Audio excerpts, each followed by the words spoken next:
বাংলাদেশের গোয়েন্দা সংস্থা এর জন্য এনাফ না, তাদের প্রপার ক্যাপাসিটি নাই। সেই জায়গা থেকে আমরা জাতিসংঘের যে আমরা তো প্রথমে জাতিসংঘের কাছে যেতে চাইনি, আমরা তো দেশের উপর আস্থা রাখতে চেয়েছিলাম। যে তদন্তের যে শুনানি সেটা পঞ্চমবারের মতো পিছিয়েছে, কারণ এখনো পর্যন্ত তদন্ত শেষ হয়নি। এবং যে চার্জশিটটা দিয়েছে আমাদেরকে গত ডিসেম্বরের 22 তারিখে জানানো হয় যে 90% আসলে তারা শেষ করেছে, এবং সেই 90%-এ তারা আসলে যে কোনোভাবেই শেষ করেছে, কোনোভাবে একজন হচ্ছে কমিশনারকে তারা হচ্ছে মূল মাস্টার মাইন্ড হিসেবে দেখিয়েছে। একদম স্পষ্টত একজন কাউন্সিলরের সাথে, যার সাথে কখনো ভাইয়ের দেখা হয়নি, তার সাথে প্রকাশ্য কোনো তার শত্রুতা নেই, এবং একজন বিদেশে বসে সেই কথাটা মানে শুধুমাত্র খুনের উদ্দেশ্যে নিয়ে ভাইকে হত্যা করবে শুধুমাত্র কিছু বক্তব্যের জন্য, এটা কখনোই আসলে হতে পারে না। তো সেই জায়গা থেকে এই যে চার্জশিট, সেটার উপর আমাদের কোনো ধরনের আস্থা নেই। যে 90%-এর কথা বলছে সেটাতে বেসিক্যালি 40%-এর মতো তথ্য নাই। এবং এই যে তথ্য, এটা আসলে আমরা বুঝি যে বাংলাদেশের যে তদন্ত গোয়েন্দা সংস্থা যারা রয়েছে, তদন্ত যারা করছে, তারা আমাদেরকে বারবারই জানিয়েছে তাদের যেটুকু করার আছে তাদের সর্বোচ্চটুকু দিয়ে তারা করছে।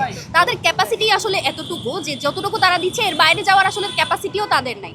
এবং যেহেতু তাদের এই ক্যাপাসিটি নাই, আমরা বারবার বলেছি যদি আপনার প্রয়োজন পড়ে, যদি আপনার এফবিআইকে প্রয়োজন পড়ে, যদি আপনার স্কটল্যান্ড ইয়ার্ডকে প্রয়োজন পড়ে, আপনার তাদেরকে নিয়ে এই তদন্তটা করেন।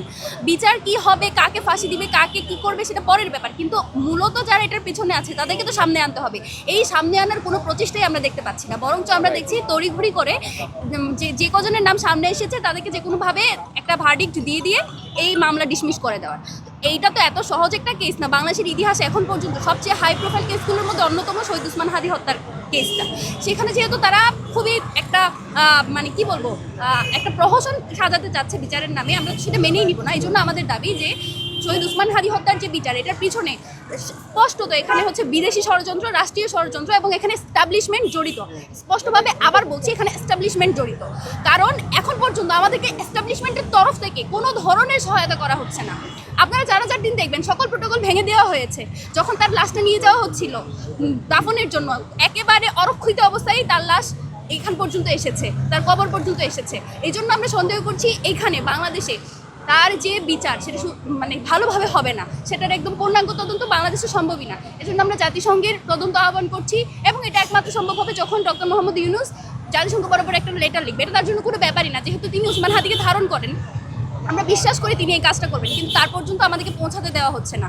শহীদ ওসমান হাদীর ওয়াইফ এবং তার সন্তান তার একটা অ্যাপয়েন্টমেন্ট চেয়েছে, তিনি পরের দিন কিন্তু সবাইকে ডেকেছিলেন। সেদিন তো আমাদের তো সেদিন আমাদের এই দাবিটাই আমরা জানিয়েছিলাম যে বিচারটা হতে হবে। আমাদের আস্থা ছিল বাংলাদেশের গোয়েন্দা সংস্থা সেটা পারবে, কিন্তু দিনে দিনে যেহেতু স্পষ্ট হয়েছে বাংলাদেশের গোয়েন্দা সংস্থা এর জন্য এনাফ না, তাদের প্রপার ক্যাপাসিটি নাই।